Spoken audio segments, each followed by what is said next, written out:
বিশ্বাস, জাতীয়তাবাদ, গণতন্ত্র, সমাজতন্ত্র অর্থাৎ সামাজিক ও অর্থনৈতিক ন্যায় বিচার, সেটা আমরা বহাল চেয়েছি এবং সেই প্রিয়াম্বলের সেই প্রস্তাবনার পুরোটা আমরা ওইভাবেই জবাব দিয়েছি যে আমরা এটা চাই।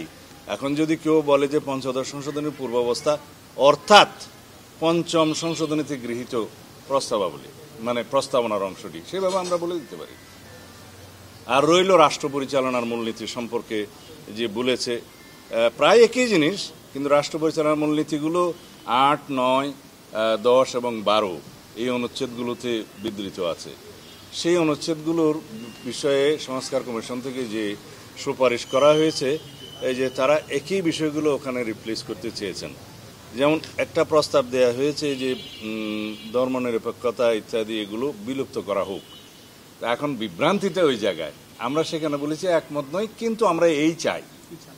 হ্যাঁ, আমরা চেয়েছি পঞ্চম সংশোধনীতে যেটা গৃহীত হয়েছে, যেটা পঞ্চদশ সংশোধনীর পূর্বাবস্থা, সেইটা আমরা বহাল করা হোক, সেটা চেয়েছি। কিন্তু সবাই মনে করছে যে ধর্মনিরপেক্ষতা বাতিলের কথা বলছে, আপনারা সেটা একমত নন কেন? বিষয়টা তা নয়। আমরা পরিষ্কার করার জন্য বলছি যে আপনাদের যে প্রতিস্থাপন, বহুত্ববাদ সহ অন্যান্য বিষয়, এই বিষয়গুলো একসাথে আসতে হবে।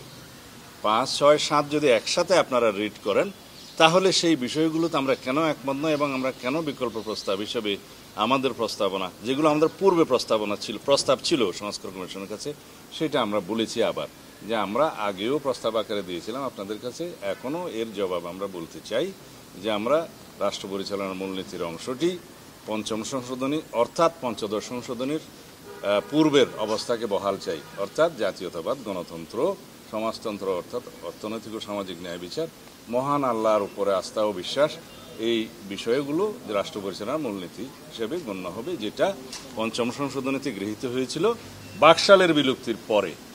তো এটা আমরা আজকে পরিষ্কার করে আপনাদের কাছে বললাম। আশা করি এই বিষয়ে আর কোনো বিভ্রান্তি থাকবে না। আমরা যে সমস্ত প্রস্তাবনা দিয়েছি তা কি ২০০১ থেকে ৬ সালের সংবিধানের উপরে ব্যাপক সংশোধনী আনি নাই।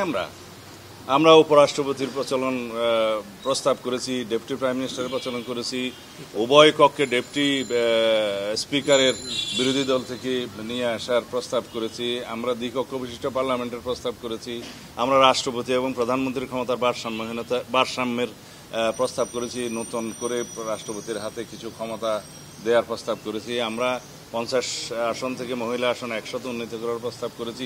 ইত্যকার অনেক রকমের আমরা প্রস্তাব করেছি, যেটা গণতান্ত্রিক সংস্কারের মাধ্যমে রাষ্ট্রে ৩টি অঙ্গের মধ্যে একটি ভারসাম্যমূলক ব্যবস্থা